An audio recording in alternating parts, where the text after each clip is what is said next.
కూటమి ప్రజా ప్రతినిధులతో ఆత్మీయ విందు సమావేశాలు నిర్వహిస్తున్న మంత్రి లోకేష్ బుధవారం రాత్రి అనంతపురం హిందూపురం పార్లమెంట్ నియోజకవర్గాల పరిధిలోని కూటమి ఎంపీ ఎమ్మెల్యే ఎమ్మెల్సీలను కుటుంబాలతో సహా ఆహ్వానించారు. ఈ విందు సమావేశం కుటుంబ వేడుకను తలపించేలా సందడిగా సాగింది. మంత్రులు, ఎంపీలు, ఎమ్మెల్యేలు అనే భేదాలు లేకుండా స్నేహపూర్వక సంభాషణలతో గడిపారు. అయితే కుటుంబ సభ్యులను తీసుకురాని తాడిపత్రి ఎమ్మెల్యే జేసీ అస్మిత్ రెడ్డిని లోకేష్ ఆట పట్టించారు.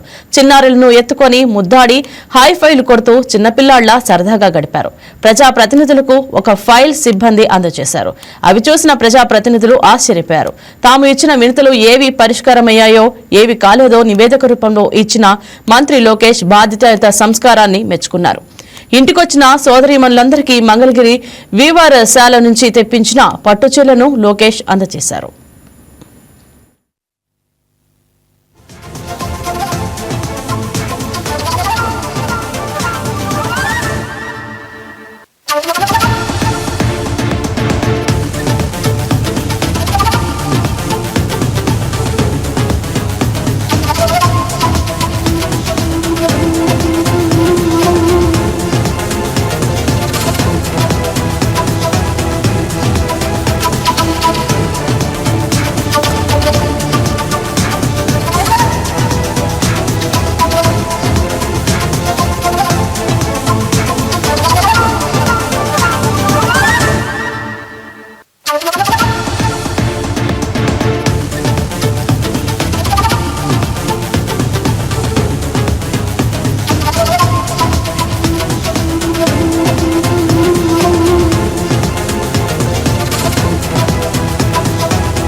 ఈ వీడియో మీకు నచ్చినట్లయితే లైక్ కొట్టి షేర్ చేసి మా వైకే టీవీ ఛానల్ ని సబ్స్క్రైబ్ చేయండి.